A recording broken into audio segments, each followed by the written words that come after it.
Bună ziua și bine v-am regăsit! În această etalare vom vedea care sunt intențiile, care sunt sentimentele și care vor fi acțiunile persoanei voastre de interes față de voi. Țineți cont că această etalare este o etalare ce nu va avea variante, așadar este evident că unele persoane vor rezona mai mult, altele mai puțin. Am să vă rog doar să luați ceea ce vi se potrivește și să lăsați ceea ce nu vi se potrivește. Și țineți cont că dacă doriți o etalare personală, găsiți toate detaliile în descriere. Oferă etalări prin apel video, etalări prin înregistrare sau etalări cu răspuns la o întrebare, fie prin vocal sau pe e-mail înscris. Acum, în funcție de fiecare ce nevoie aveți, am o variantă de fapt și pentru voi. Bun. Vom vedea întâi care este energia persoanei voastre și vom avea Împăratul. Wow, deja avem o energie foarte decisă, foarte orientată spre a avea ceva al său. De regulă când am Împăratul, mi se atrage atenția nu doar asupra naturii extrem de masculine a persoanei de care vorbim, fie că este femeie sau bărbat, nu contează, are o energie extrem de masculină. Dar ni se vorbește totodată despre faptul că această persoană preferă să aibă ultimul cuvânt de spus, această persoană preferă să aibă controlul, să fie totul așa cum consideră, așa cum decide, când decide. Nu este o persoană care să fie de acord ca altcineva să preia controlul. Această persoană poate avea atitudinea de totul sau nimic. Nu este o persoană care să cedeze prea mult din ambițiile, dorințele, așteptările pe care le are. Are un standard destul de înalt care trebuie îndeplinit de persoanele din jurul său dacă vor să rămână. Nu este o persoană care se teme de singurătate, nu este o persoană care se teme de, nu știu, faptul că ar putea să fie prea dură în judecată cu celelalte persoane. Este o persoană destul de hotărâtă să facă lucrurile în viața sa așa cum dorește. Cine vrea poate să rămână, cine nu, nu. Nu avem de-a face cu o persoană care, nu știu, se lasă ușor influențată, nu avem de-a face aici cu o persoană care ține cont prea mult de ceilalți, este o persoană un pic egoistă, aș putea spune, și totodată este o persoană care poate să aprecieze anumite valori, anumite tradiții. Este posibil ca pentru mulți dintre voi familia acestei persoane, dar și cariera să fie pe primul loc.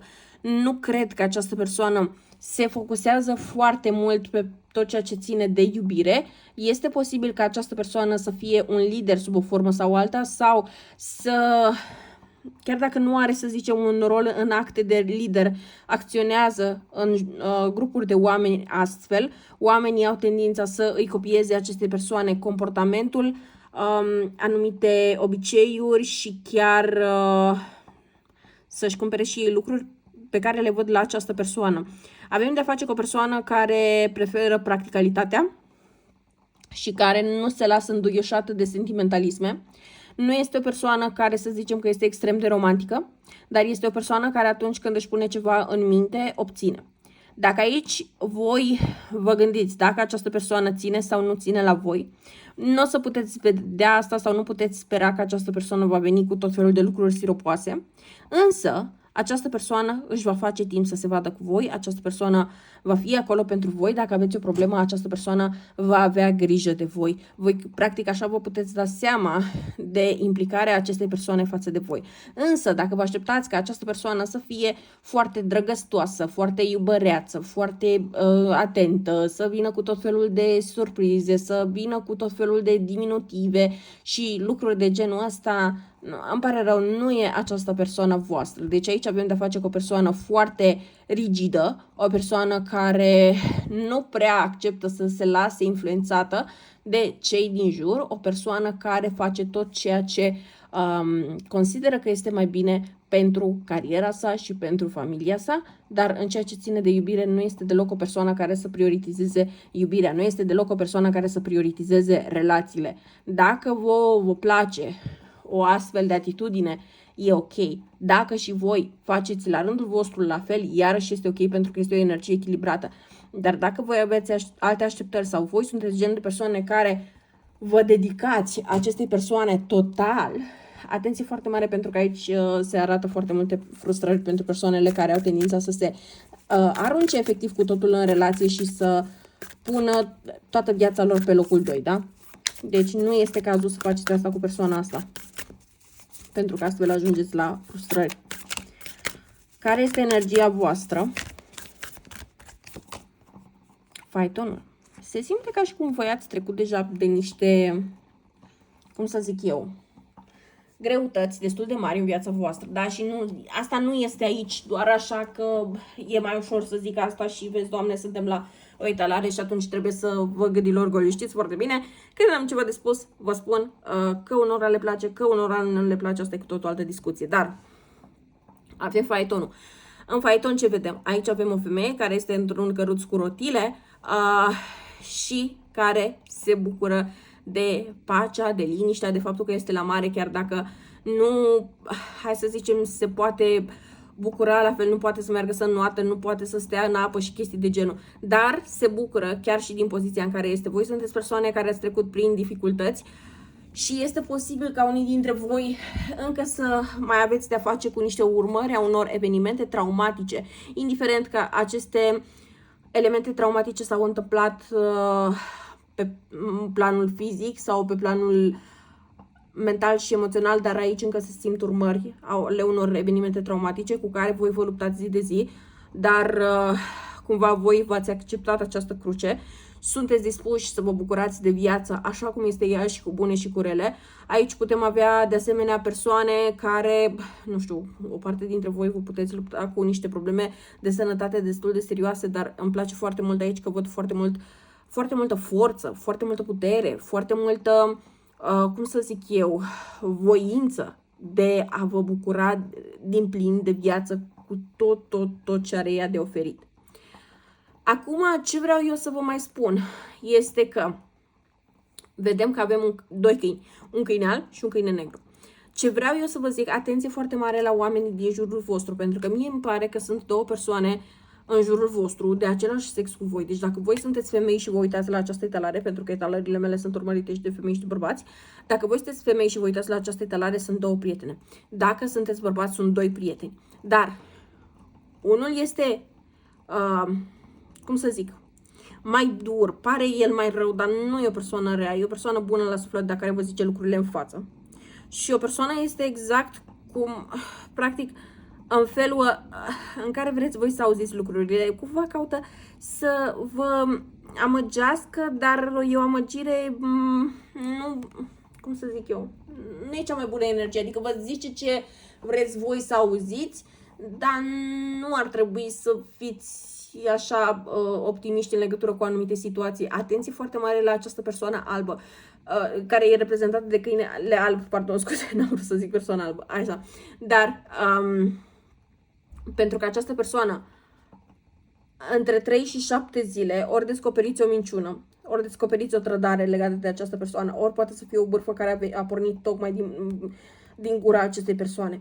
Mare grijă la aceasta, pentru că nu știu cine este în viața voastră, nu știu dacă este, nu știu, văr, verișoară, vecin, nu știu, dar atenție mare că persoana asta va fi expusă în viața voastră și va fi decizia voastră dacă alegeți efectiv să o mai țineți în viața voastră sau nu. Această persoană știe de persoana asta, de împăratul ăsta cu care sunteți, dar totodată este o persoană care cumva,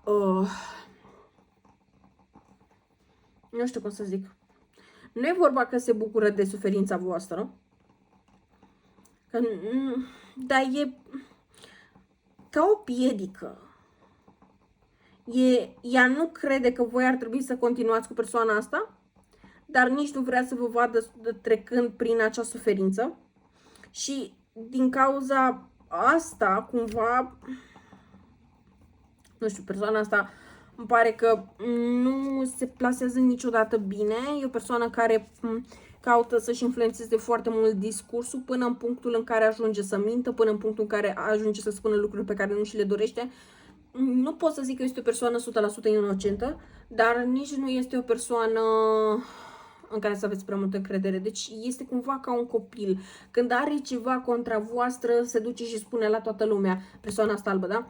Când Vrea să vă arate vouă cumva prima chestie care vine în minte, exact aia face. Deci persoana asta nici nu e matură, nici nu știe să vă dea un sfat bun, nici nu este acolo pentru voi, nici nu reușește să-și gestioneze foarte bine impulsurile, dar va fi ceva în legătură cu persoana asta care va ieși la iveală în maxim o săptămână. Și pentru cei care rezonează etalarea asta mare grijă la persoana asta, pentru că o văd să fie o piedică mare care va sta între voi și persoana voastră, dar nu pentru că neapărat, nu știu, să zicem,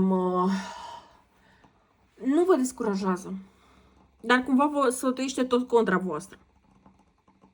E posibil să fie doar percepția limitată a persoanei. Nu neapărat pentru toată lumea trebuie să fie cu reavoință, dar nu este o persoană care să vă fie vouă un punct de sprijin sub nicio formă, da? Nici să-i spuneți o vorbă, nici să vă ascultați o vorbă de la ea, nici... Nu. Hai să vedem care sunt intențiile persoanei voastre față de voi.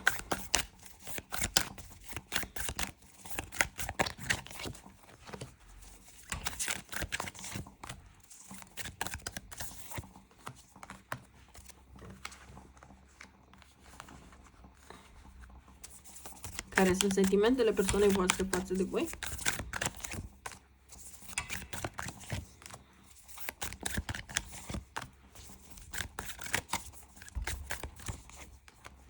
Și care sunt acțiunile voastre față de voi? Acțiunile persoanei față de voi, scuze.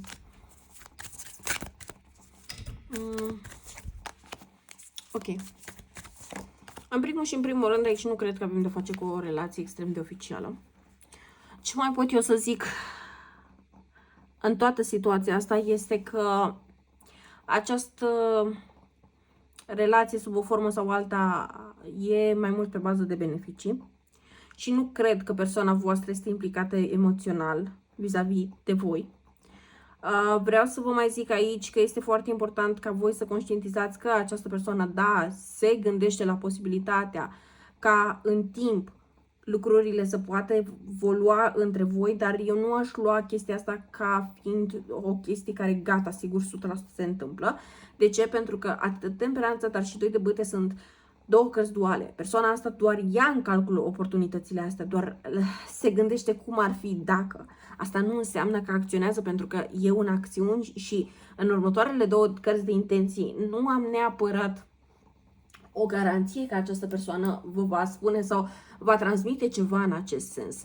Dacă voi ați regăsit descrierea persoanei voastre astfel, mai ales aici avem energie de berbec și energie de rac foarte puternice. Dar ce vreau să zic aici este că dacă voi vă gândiți, dacă persoana asta se gândește,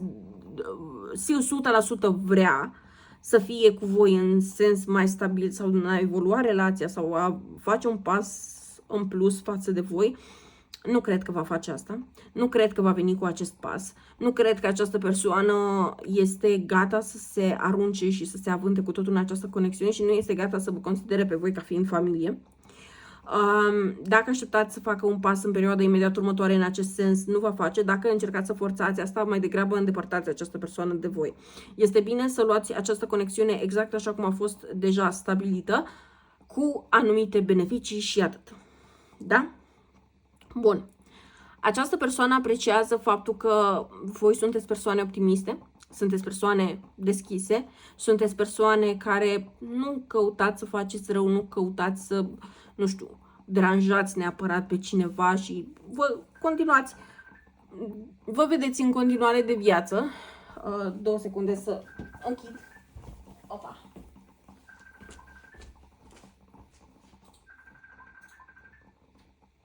Așa.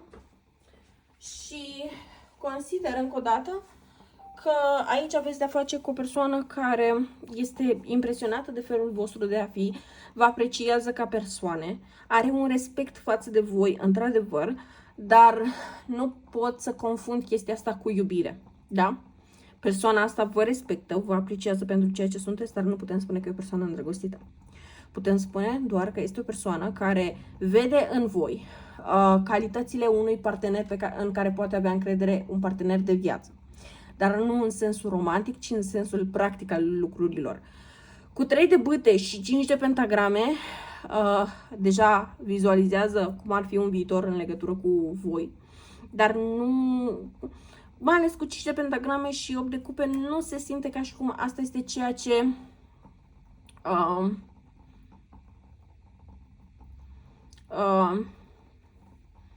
nu se simte ca și cum asta e ceea ce vrea această persoană să simte la nivel emoțional, nu simte că e acolo unde ar trebui ca să facă efectiv pașii și ăsta ar fi unul din marile blocaje din această conexiune. Pentru că persoana asta, da, caută niște, hai să zicem, caracteristici specifice într-un partener stabil pe care voi le aveți, dar dacă nu simte că poate fi acolo cu totul emoțional, parcă totuși nu ar face acești pași. Și pe de-o parte e mai bine, pentru că astfel veți ști că atunci când această persoană totuși va decide una și bună, știți să luați lucrul ăsta cu foarte mare seriozitate, dar momentan nu este cazul nici ca voi să vă pripiți nici într-o direcție, nici în alta. Este încă o perioadă de așteptare pe care voi trebuie să o aveți cu persoana voastră și va trebui să vedeți lucrurile doar la justa valoare, doar la ceea ce s-a discutat. Aveți de-a face cu o persoană care spune lucrurilor pe nume, nu o persoană care ascunde sentimentele, nu o persoană care, nu știu, are vreun motiv să nu fie deschisă cu sentimentele sale. Nu este o persoană care se îndrăgostește ușor, nu este o persoană care să respecte alte persoane ușor, deci din punctul ăsta de vedere voi ați făcut niște pași imensi în ochii acestei persoane, dar nu e suficient încă. E o persoană care nu se grăbește, mai ales în ceea ce ține de parteneriate stabile, relații stabile. Deci dacă voi sunteți dispuși și considerați că este ok pentru voi și este suficient și nu ar trebui să grăbiți lucrurile niciunde și nici voi nu aveți de ce să vă grăbiți, e ok. Dar dacă voi vreți ca, nu știu, într-un an, 2, 3, să vă căsătoriți, să începeți o familie cu cineva, să aveți toate aceste lucruri în ordine, eu vă pot spune aici că așteptând nu va fi suficient timp asta și va trebui chiar mai mult. Aici văd un termen minim de 4 ani de acum încolo, 4 de pentagrame acolo, dar ideea este că această persoană nu vă vrea răul, nu are intenția neapărat de a se folosi de voi ca de un obiect, dar nici nu pot spune că este mega ultra extra îndrăgostită. Poate să fie pur și simplu faptul că această persoană nu a petrecut, nu știu, prea mult timp cu voi, poate să fie o conexiune mai recentă, pot să fie o mulțime de factori aici care pot interveni între voi și această persoană, dar nu este o persoană intenționată rău, este doar o persoană care vrea să se asigure de 100.000 de ori înainte de a face un pas concret și, încă o dată, are așteptarea ca dacă pornește spre o relație stabilă și concretă cu cineva, atunci acea relație o are cu o persoană de calitate, ceea ce a văzut că voi sunteți deja, dar și că va face această persoană să simtă că aparține, să simtă că este acolo locul, să simtă că asta este de fapt ceea ce vrea și nu e curios de ce are lumea să-i ofere. Și e aici ceva care trebuie să se mai așeze în sufletul acestei persoane și aici încă vă mai pot atrage atenția asupra unui lucru. Puteți avea de-a face cu o persoană care fie încă mai este căsătorită în acte, dar nu s-a finalizat procesul de divorț, și asta este iarăși un impediment, sau aveți de-a face cu o persoană care încă n-a reușit să facă pace cu trecutul și cu ce a trăit într-o conexiune semnificativă anterioară și până nu va face această pace, nu poate să facă un pas nici față de voi. De asta zic, aici este bine să tratați totul cu răceală, nu este momentul să vă lăsați influențați de ce vi se pare sau nu, aici trebuie să stați voi cu voi și să vă gândiți, ok, pentru mine are sens să rămân și să aștept chiar dacă rezultatul ar putea să fie negativ sau n-are. Gândiți-vă bine, luați o decizie, este viața voastră aici în joc. De asta eu nu vă pot spune faceți așa sau așa, dar eu vă pot spune că eu nu cred că are sens să vă culcați pe ureche că gata, rămâneți cu această persoană. Lăsați-vă să trăiți momentul, bucurați-vă de perioadele petrecute împreună, distrați-vă, dar nu vă faceți speranțe după care tot vouă să vă fie dificil să vă reveniți, da? Asta este foarte, foarte important pentru voi. Oricum sunteți persoane puternice, oricum știu că vă descurcați, nu este asta problema, dar nu are sens să vă puneți prin dificultăți excesive sau prin lucruri prin care nu trebuie neapărat să treceți, ok? Cam asta este tot ceea ce am eu să vă spun. Sper că vă este utilă această etalare și vă mulțumesc că ați rămas aici alături de mine. La revedere!